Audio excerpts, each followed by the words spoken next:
He was just another face in a chair, an old British war veteran, medals rusted, hands folded, waiting quietly in the front row of Buckingham Palace's Remembrance ceremony. Until Donald Trump leaned toward his aide, Mike still hot, and said the words no one was supposed to hear. "Why is that old cripple sitting up front?" The courtyard didn't erupt. It froze. And from the ceremonial line, a single royal guard stepped forward, not to confront, not to correct, but to do something no one expected. He took off the Victoria Cross from his own chest and placed it on the veteran's lap. Now, before we show you the moment the king stepped beside him, drop a comment telling us where in the world you're watching from and hit subscribe with the bell icon turned on. Because this wasn't about insult. It was about the silence that followed and what a soldier's medal meant in the hands of another. The morning air at Buckingham Palace was heavy with reverence. A low November mist had crept across the east terrace, softening the outlines of the black iron gates and clinging to the ceremonial pavers beneath the courtyard portico. Somewhere beyond the western wing, the first muted notes of a brass ensemble floated up, tuning forks, instrument valves hissing gently as the Remembrance Day band prepared for the arrival of the guests. The scent of old stone, wet wool, and polished brass hung in the air. At exactly 10:41 a.m., the Coldstream Guards took their positions along the inner quadrangle, scarlet tunics pressed to perfection, white belts fixed, boots blackened to a mirror shine. They moved without command. Each man knew his mark. Sergeant Rowan Thorne moved last. Mid-40s, tall and broad-shouldered, he moved with a discipline honed over decades. His medals were sparse. One stood out above the rest, the burnished bronze of a Victoria Cross, suspended from a crimson ribbon on the left side of his chest. But it was his face that made the junior guardsman straighten slightly when he passed. A stillness behind the eyes, a jawline that looked like it had once clenched through fire. He'd served long before the ceremony ever reached these courtyards, and he'd stayed longer than most. Rowan took his place at the east-facing edge of the inner court, just shy of the white poppy arbour laid out for today's service. His rifle stood fixed at ceremonial rest, his eyes locked ahead, and yet, without turning, he registered every motion in the courtyard. Veterans began arriving one by one. They came quietly, no fanfare, no press, some walking with canes, others wheeled in by aides in black coats. Among them was Arthur Pendry, a wheelchair-bound man in his late 70s, wearing a deep navy blazer with medals across the left breast pocket. His white hair was combed back, his face leathered with age and weather, but his spine remained perfectly upright. As he was escorted into the front row, Rowan's gaze didn't break, but something in his shoulders shifted, almost imperceptibly. Recognition, perhaps. Behind Pendry's chair, the young aide murmured something about damp stone. The veteran smiled faintly and replied, "This old frame's seen worse than cold marble." The guards said nothing, but Rowan heard it, logged it, stored it. A palace official checked his watch. 10:49. The band would begin the opening refrain at 10:57 sharp. At 11:00, a bell would toll. Then silence. 2 minutes to remember those who had not returned. The ceremony was measured in exactitudes, but the moments before it were measured in posture. And something about today felt brittle. Not out loud, not yet. But Rowan had spent enough time in uniform to know it only took one voice, one comment, to fracture reverence. And as engines rumbled faintly outside the gates, he knew exactly whose voice it would be. The black Range Rover came to a stop with the kind of exaggerated deliberation that made even the photographers lower their cameras. The US delegation emerged first. Aides, security, and 2 military attachés in formal dress blues before the final door opened. Donald Trump stepped out, hair immaculately combed, long coat tailored sharp at the shoulders, a red tie peeking out from beneath a navy scarf. He adjusted his cufflinks before glancing around the courtyard, lips slightly pursed as if assessing the symmetry of the architecture rather than the significance of the day. Rowan Thorne didn't move. His eyes remained fixed forward, but others noticed. The Prime Minister's aide turned slightly.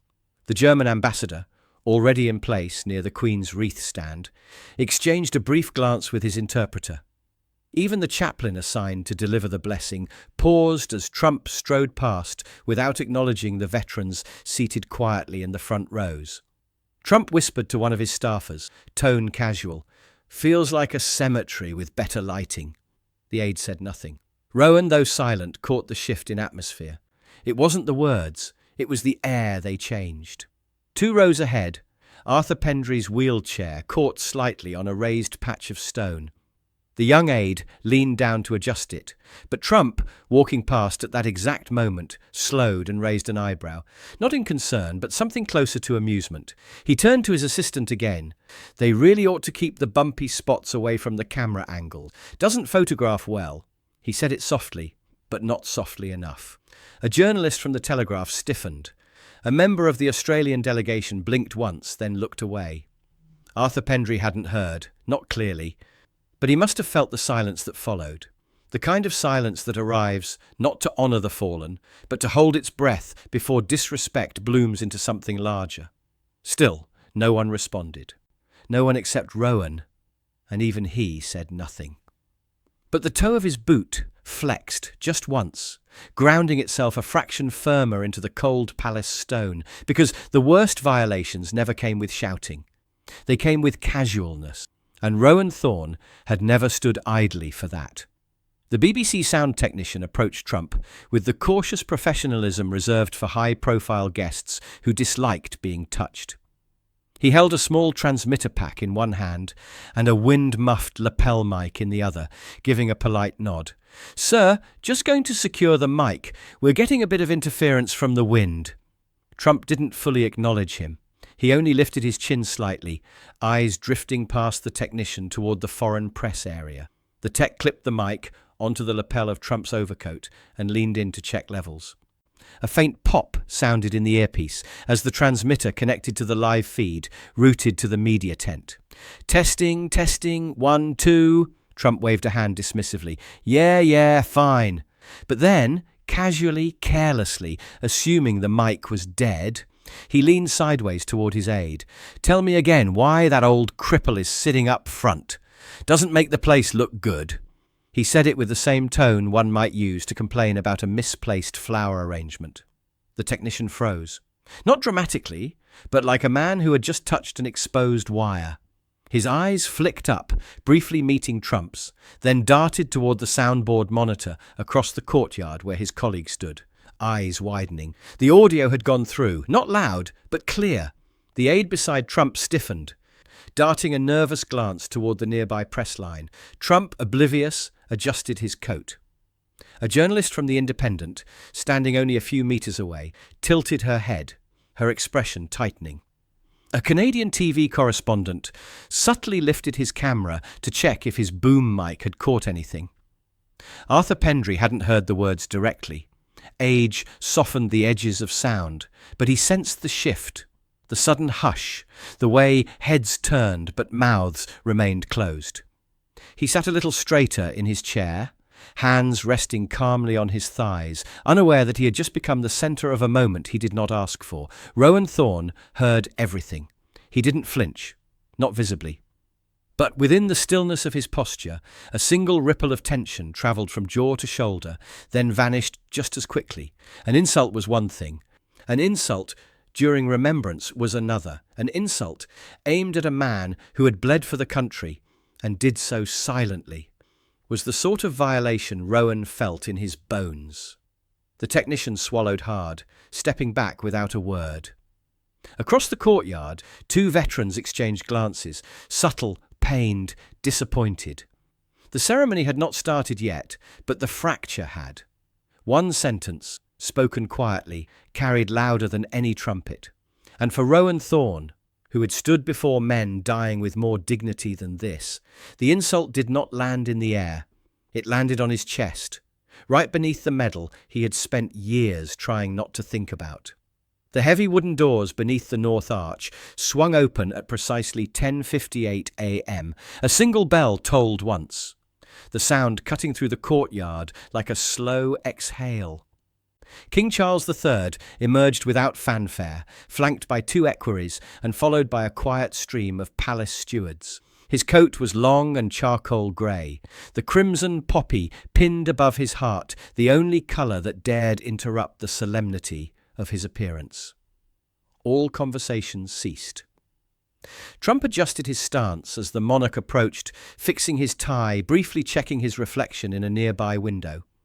His aide murmured something about timing, but Trump barely nodded.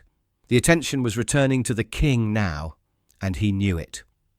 Charles offered a single nod of respect to the veterans' front row, then turned toward the guard line and gave one precise glance, not to inspect, but to acknowledge. Rowan Thorne, unflinching, received it with the same unwavering stillness that had made him a fixture in palace ceremony for more than a decade. The wreath-laying began. As the band transitioned into the opening bars of Abide With Me, a slow procession began across the marble pavers. Delegates approached one by one, laying their poppies or hand-tied tributes at the foot of the war memorial. The quiet was not just enforced, it was lived, felt, embodied. And yet something was off. Not broken, not loud, but wrong. Like a picture slightly askew on a sacred wall. Trump stood at the edge of the designated guest line, arms crossed awkwardly over his chest, his gaze wandering. Twice he looked toward the cameras. Once, when an attendant offered him a program, he waved it off. As the South Korean ambassador bent forward to place a small poppy wreath, Trump leaned toward his aide again. "How long's this thing supposed to go?" The aide didn't answer. In the front row, Arthur Pendry lowered his head as the 2-minute silence approached. His hands rested on the wheelchair arms, unmoving. In that silence, you could hear everything. The wind curling around the flagpoles, the faint rustle of medals shifting on stiff wool, the tightening of breath in 100 chests. Rowan did not look at Trump. He looked at Arthur. And something in that stillness, in the upright pride of a man who could no longer stand, yet never knelt, was heavier than any silence. Rowan Thorne hadn't thought about Helmand Province in years, but now, standing motionless on Buckingham's East Terrace, eyes fixed ahead, breath even, fragments returned. Not visions, not ghosts, just impressions. Compressed heat. The metallic scent of blood and sun-baked sand, and the voice of a corporal he never saw again, whispering through grit-clenched teeth, "You're not going to leave me, are you?" He hadn't. That was the day they'd pinned the Victoria Cross to his chest. Not on the battlefield, but 6 months later, in a private room away from press. He'd never spoken of it, not once, to anyone. It wasn't a story, it was a weight, and now it was catching in his chest again. He could still feel it, not the medal, but the memory it carried. Not the ribbon's pull, but the silence it demanded. Because what it represented wasn't heroism. It was survival. A debt that couldn't be paid back, only carried. Arthur Pendry sat not 20 feet from him, older, slower, wheeled into position. And yet Rowan felt closer to him than to anyone standing. You could tell. By the way, Arthur wore his own medals, not proudly, but carefully, like something borrowed from someone braver. Trump hadn't just insulted a man, he'd touched the edge of something sacred, something Rowan had never dared speak of, but saw reflected in Arthur's every breath. And that was the problem with ignorance. It didn't shout. It smirked, it passed jokes to aides, it let microphones hang open and never checked what the world had heard. But Rowan had heard, and so had the others. And though no order had yet been given, and no protocol yet broken, a moment was building inside him like slow pressure beneath stone.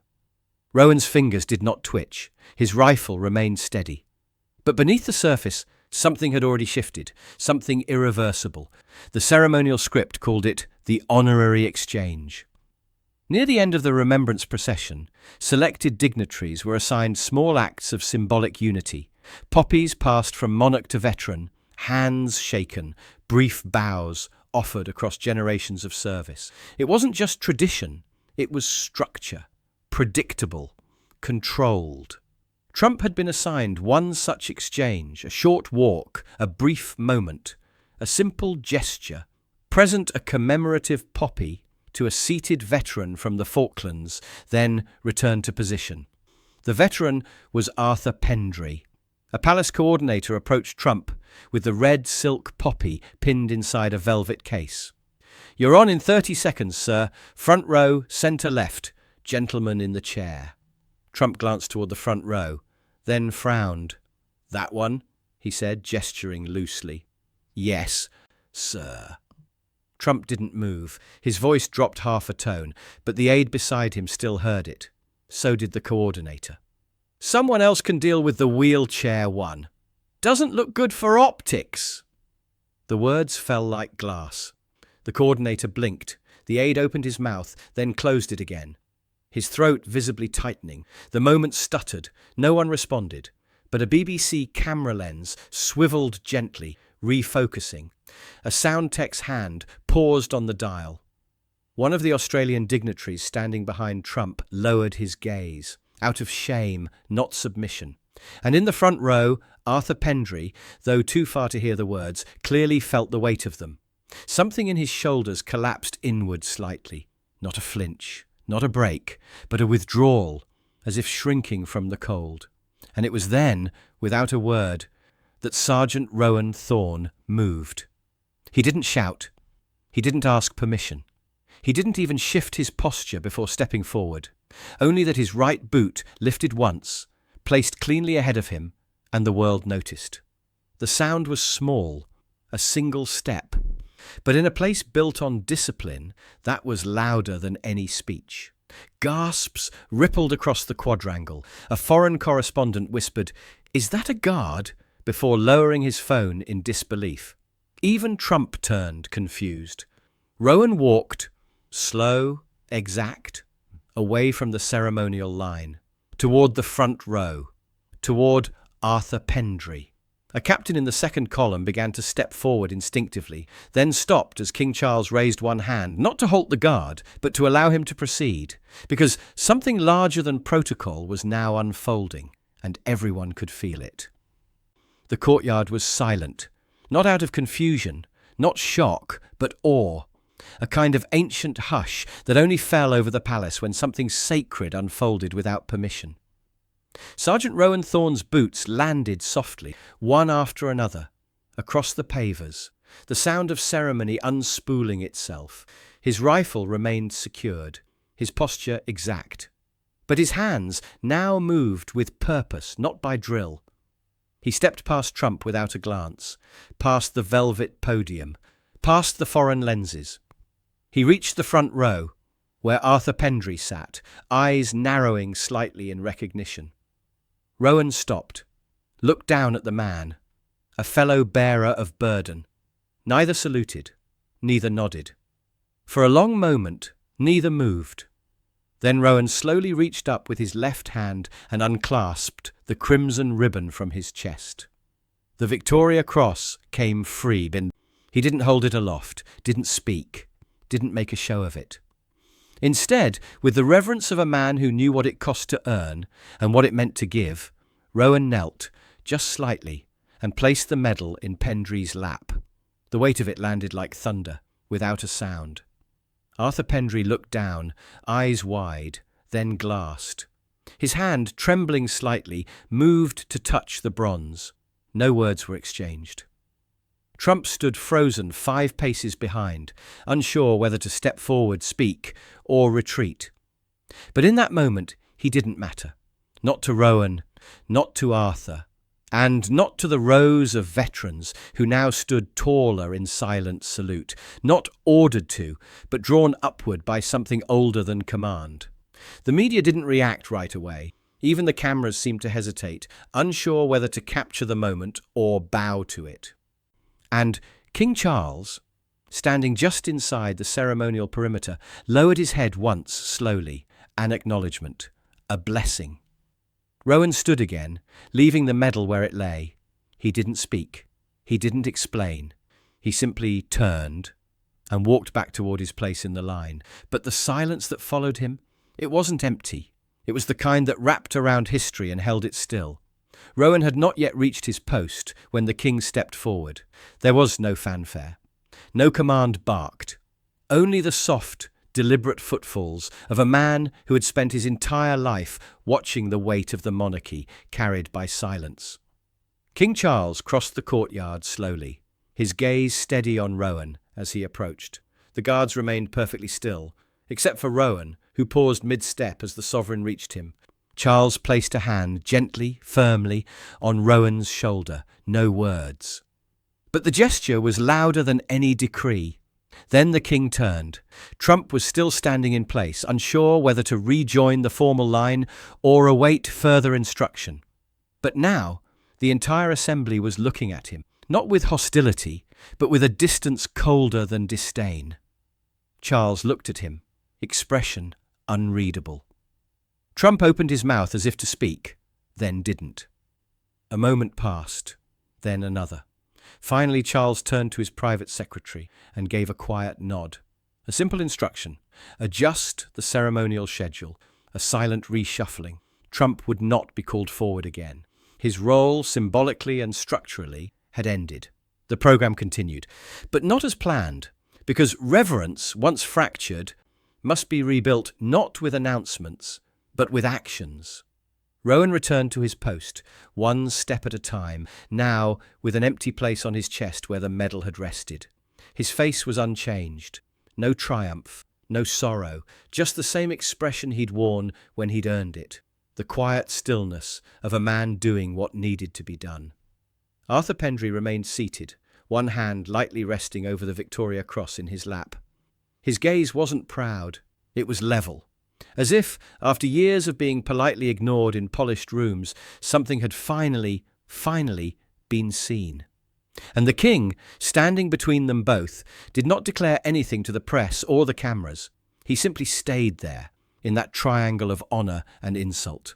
Because sometimes history was made not by declarations, but by those who refused to walk past what mattered.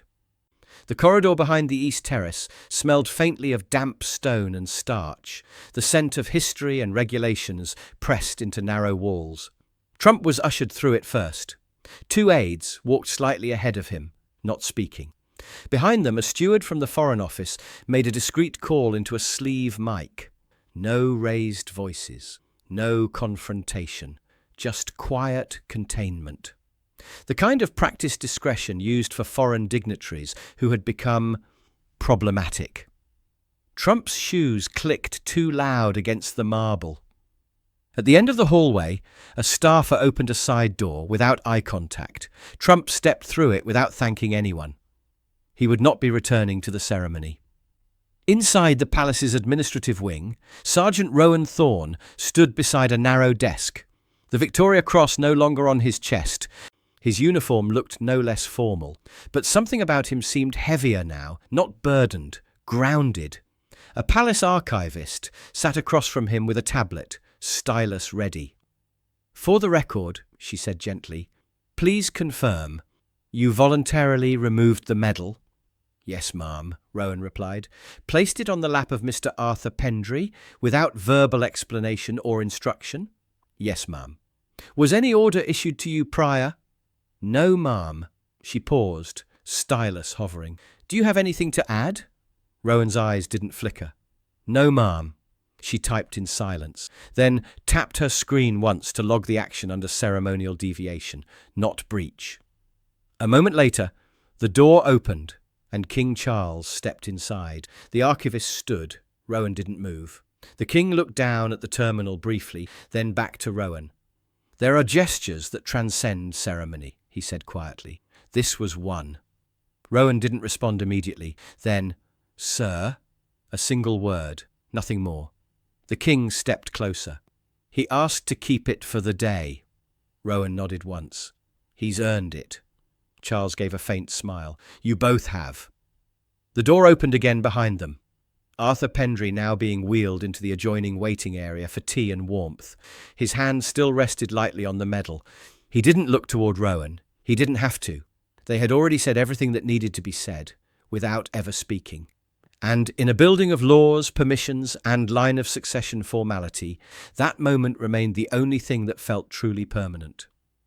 The light rain returned just after 3, not heavy, more of a drift. A fine mist that glazed the palace flagstones and drew faint halos around the brass lanterns lining the eastern courtyard. Most of the crowd had dispersed. The poppy wreaths remained, each one darkening with moisture, their reds deepening against the slick marble.